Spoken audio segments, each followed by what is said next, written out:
Maligayang pagbabalik sa Rex Recap. Sa video na ito, ibabahagi ko sa inyo ang horror and adventure movie, na pinamagatang, The Nightingale, na ipinalabas noong 2018. Sa mga sandali ng kadiliman, ang lalim ng kalupitan ng tao ay maaaring hindi masukat.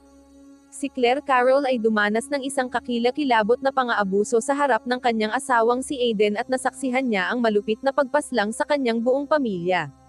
Ngunit sa kabila ng lahat, siya ay nakaligtas, at ngayon ay naghahangad ng paghihiganti.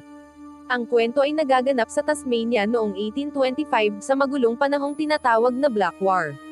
Si Claire, nakilala bilang Nightingale dahil sa kanyang magandang tinig, ay namumuhay ng simple kasama ang kanyang asawa at kanilang munting anak. Isang araw, dumating ang mga matataas na opisyal ng militar, at umaasa siyang makakamit na niya ang matagal nang pinapangarap na kalayaan, kaya umawit siya para sa mga sundalo. Ngunit ang kanyang pangarap ay biglang naging bangungot ng si Teniente Hawkins, matapos ang isang maikling pag-uusap, ay gumawa ng malaswang hakbang sa kanya. Nang siya'y tumanggi, ginamit ni Hawkins ang dahas at inabuso siya. Sa takot na masaktan si Aiden, pinili ni Claire na itago ang pangyayari. Samantala, nang malaman ni Aiden na hindi pa rin sila malaya, nagpasya siyang harapin si Hawkins. Kinagabihan, dahil sa matinding galit at espiritu ng alak, kinumpronte niya si Hawkins sa isang tavern, dahilan para makuha ang atensyon ni Commander-in-Chief Goodwin. Dahil dito, pinagalitan ni Goodwin si Hawkins at sinabihan siya tungkol sa kanyang promosyon, na labis niyang ikinagalit. Dahil sa matinding galit, nagplano si Hawkins ng paghihiganti laban sa pamilya Carroll. Kasama sina Sargento Ruz at Jago, pinasok nila ang bahay ng pamilya Carroll na may masamang balak. Sa isang malupit na pangyayari, inabuso ni Hawkins si Claire bago pinaslang si Aiden sa harapan niya. Sa isang nakakapangilabot na sandali, walang awa namang pinatay ni Jago ang kanilang munting anak upang patahimikin ang pag-iyak nito. Nang mapagtanto ang bigat ng kanilang ginawang krimen, inutusan ni Hawkins si Ruz na patayin si Claire. Ngunit hindi nagawa ni Ruz na kalabitin ang gatilyo, kaya sa halip, hinampas niya si Claire hanggang mawalan ito ng malay. Nang magising si Claire sa nakakapangilabot na tanawin ng kanyang pinaslang na pamilya, binalot siya ng matinding dalamhati. Naghahanap ng hustisya sa opisina ng komandante, sinalubong siya ng pag-aalipusta, dahil mawawala ang reputasyon ng mga sundalo kung ibubunyag nila ang kanilang ginawang krimen. Nang malaman niyang pumunta si Hawkins patungong Hilaga para sa bagong tungkulin, nakiusap si Claire sa kanyang mga kaibigan na ilibing ang kanyang mga mahal sa buhay bago siya magsimula sa kanyang walang humpay na paghihiganti. Kumuha siya ng gabay na nagngangalang Billy upang matunten ang mga sundalo. Habang naglalakbay sa kagubatan, nadiskubre ni Claire na kumuha rin ng gabay ang mga sundalo. Sa isang pahinga sa kanilang paglalakbay, pinag-usapan ng mga sundalo ang kanilang takot sa maaaring kahinatnan ng kanilang mga ginawa. Ipinahayag ni Jago ang kanyang pangamba sa posibleng mga parusa, ngunit itinuro ni Hawkins ang sisi sa pamilya ni Aiden. Samantala, patuloy na ginugulo si Claire ng bangungot ng iyak ng kanyang anak habang siya at si Billy ay naglalakbay sa basang-basang lupain. Lumipat ang eksena sa mga sundalong tumatawid sa kagubatan. Habang pansamantalang nadidistract si Ruz, napansin niya ang isang itim na babae na may kasamang bata. Walang awang dinala ng lalaki ang kawawang babae sa kanilang kampo, at naiwan ang kanyang anak na umiiyak. Walang awa na iniutos ni Hawkins na itali ang babae sa kariton, bilang paghahanda sa kanilang pag-alis. Samantala, tinutulungan ni Billy si Claire na tumawid sa ilog. Malakas ang agos, ngunit makakatipid sila ng oras kung tatawid sila dito. Sa kanyang matinding determinasyon, hinimok ni Claire ang kabayo na tumawid sa tubig, ngunit malakas siyang itinapon mula sa kabayo dahil sa rumaragas ang agos. Habang ginabayan ni Billy ang kabayo patungo sa pampang, hindi kinaya ni Claire ang agos at tinangay siya. Nang makita siyang naanod, agad na sumugod si Billy upang sagipin siya. Matapos ang sandaling pahinga, nagpatuloy sila sa paglalakbay. Subalit, sa pagtawid sa ilog, nawala nila ang isang bag ng mga pagkain kaya napilitan silang huminto sa unang bahay na kanilang nadaanan.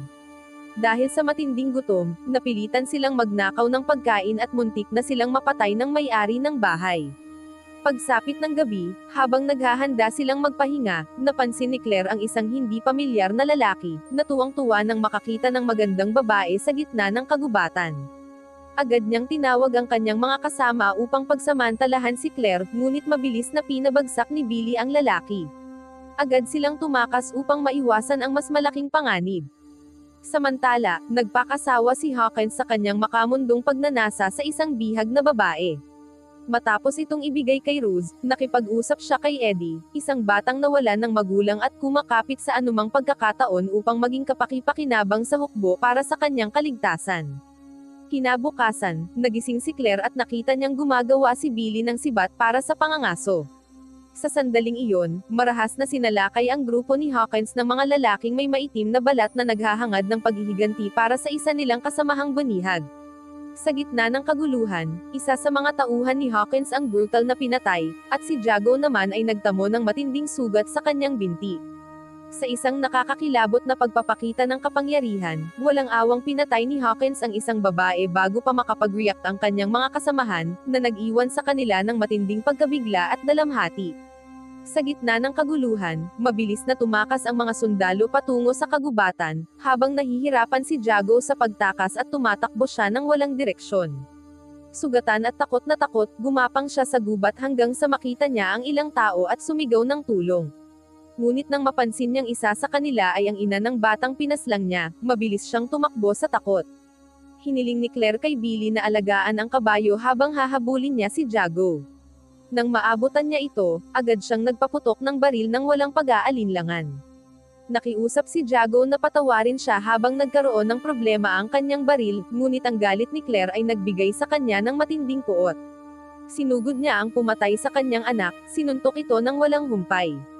Sa matinding laban, nakuha niya ang kutsilyo ni Jago at paulit-ulit itong sinaksak bago niya binasag ang ulo nito gamit ang baril hanggang sa hindi na makilala. Nang masaksihan ang kakilakilabot na pangyayaring ito, nag-alinlangan si Billy kung dapat pa ba siyang sumama kay Claire. Ngunit matapos niyang malaman ang tunay na dahilan ng kanyang matinding paghihiganti, pumayag siyang tulungan siya sa kanilang paglalakbay. Di nagtagal, natagpuan nila ang isang abandonadong karwahe na iniwan ng grupo ni Hawkins matapos ang kanilang sagupaan sa mga lalaking may maitim na balat.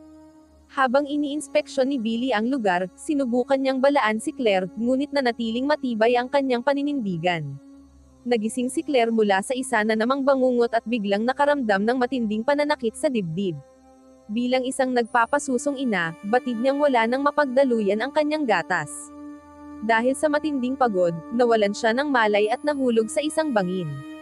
Sa kanyang kahinaan, napilitan siyang sumang-ayon sa isang ritual na iminungkahi ni Billy na nangangakong ibabalik ang kanyang lakas. Iniwan niya ito upang magpahinga habang siya naman ay nangangaso. Sa unang pagkakataon sa loob ng ilang araw, nagawa nilang tamasahin ng isang maayos na pagkain na magkasama. Samantala, si Charlie, isa sa mga escort ni Hawkins, ay sinasadyang dinala sila sa isang patibong, isang lugar kung saan maaaring hindi na sila makapagpatuloy sa paglalakbay. Ginawa niya ito ng may layunin, dahil sa matinding hangarin na ipaghiganti ang mga kasamaan na ginawa ng militar laban sa kanyang mga kababayan. Ang tenyente, desperado na makahanap ng paraan palabas, ay handang mag-alok kahit ano para sa kanilang pagtakas, ngunit nanatiling matatag ang matandang lalaki sa kanyang pagtanggi. Walang pag-aalinlangan, binaril siya ni Sargento Rose na nagpasiklab sa galit ng tenyente dahil sa pagkawala ng kanilang tanging gabay patungo sa kaligtasan. Kinabukasan, hayagang ininsulto ni Hawkins si Rose, ibinigay ang baril kay Eddie, at binigyan siya ng ranggo bilang sarhento. Apat na lamang sila at malapit nang maubos ang kanilang supply, at hindi pa rin tiyak ang kanilang direksyon patungo sa lungsod. Samantala, natagpuan ni Billy at Claire ang walang buhay na katawan ni Charlie at pinarangalan siya sa pamamagitan ng isang libing. Ito ay ayon sa kanilang kaugalian bago sila lumisan upang ipaghiganti ang mga nagkasala sa kanila. Mabilis nilang natunton ang kanilang target, ngunit naunang napansin ni Hawkins si Claire at binaril siya, na nagresulta sa kanyang sugat habang tumatakas. Naabutan siya ni Billy at iminungkahi na magtago sila. Habang kinukuha niya ang kabayo, nakaharap niya ang pangkat ni Hawkins.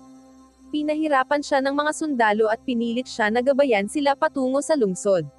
Sa daan, gumawa si Billy ng malalakas na sigaw na tila tumatawag ng mga ibon.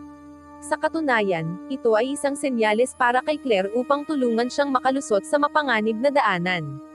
Sa kabila ng pagsisikap ni Claire, napansin pa rin siya ng tenyente at ilang beses siyang pinaputukan. Mag-isa sa madilim na gubat, gumala siya sa buong gabi, pinagmumultuhan ng mga alaala ng nakakapangilabot na gabi. Pagsikat ng araw, napansin niya ang itim na ibon na binanggit ni Billy at sinundan ito, hanggang sa makatagpo siya ng mag-asawang nagsabi sa kanya na siya ay nasa pangunahing daan patungo sa lungsod. May isang dumaraang karwahe na huminto, at iginiit ng babae sa loob na isama si Claire sa kanilang biyahe. Habang bumibiyahe, nakita ni Claire si Billy na lumilitaw mula sa kakahuyan. Sa isang tingin sa kanyang mga mata, napagtanto niyang tapos na ang pangkat ni Hawkins. Magkasama muli, ipinagpatuloy nila ang kanilang paglalakbay at natagpuan ang isang abandonadong bahay kung saan nila nakita ang mga yumao ng may-ari na nakahiga sa kama. Wala nang ibang pagpipilian, kaya't naghanap sila ng pagkain at malinis na damit bago muling maglakbay. Ilang sandali matapos nilang maglakbay, nakasalubong ni Claire at Billy ang isang grupo ng mga lalaking may kasamang bihag na itim. Nagkunwari si Claire na nais gumanti at itinutok ang kanyang baril kay Billy. Makalipas ang ilang milya, nakatagpo sila ng isang matandang mag-asawa na naglalakbay sakay ng kariton. Magiliw silang inanyayahan ng mag-asawa sa kanilang tahanan upang makapagpahinga at makakain. Habang kumakain, isinama ng matandang lalaki sina Claire at Billy sa hapagkainan. Ang kabutihang ito ay nagbigay ng hindi inaasahang kasiyahan kay Claire, habang si Billy ay biglang napaluha sa labis na damdamin. Kinabukasan, isinakay sila ng matandang lalaki sa kanyang kariton patungo sa bayan. Hindi inaasahan, muli nilang nakasalubong si Hawkins. Agad na inutusan ni Hawkins si Ruth na kumuha ng isang konstabularyo, inakusahan si Claire bilang isang magnanakaw at nagtangkang pumatay ng isang opisyal. Sa matinding galit, sinabi ni Claire kay Billy na lumayo para sa kanyang kaligtasan habang siya naman ay sumugod upang harapin si Hawkins sa isang tavern. Sa harap ng mga opisyal, buong tapang niyang ipinahayag ang kanyang galit. Pilit namang ipinagtanggol ni Hawkins ang kanyang sarili sa bagong commander, ngunit nang hindi na siya makalusot, agad niyang sinaktan si Claire upang patahimikin ito.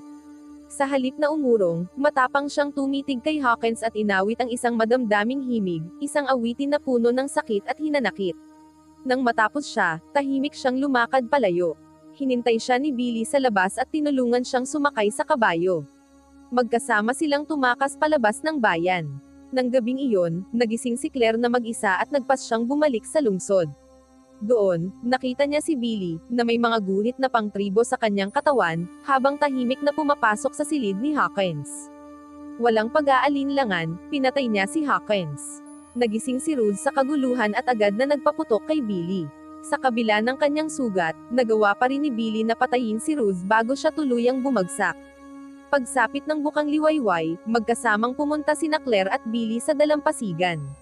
Matapos isagawa ang isang sagradong ritual, umupo si Billy sa buhangin, hinaharap ang kanyang huling pagsikat ng araw. Tahimik siyang pinanood ni Claire at dahan-dahan na inawit ang isang malamig na awitin. Tapos na ang paghihiganti. Ang mga sumisira sa kanyang buhay ay nabigyan na ng hustisya. Wala nang saysay kung ano ang naghihintay sa kanya sa hinaharap. Wow naman! Doon nagtatapos ang pelikula mga idolo. Salamat sa inyong panunood.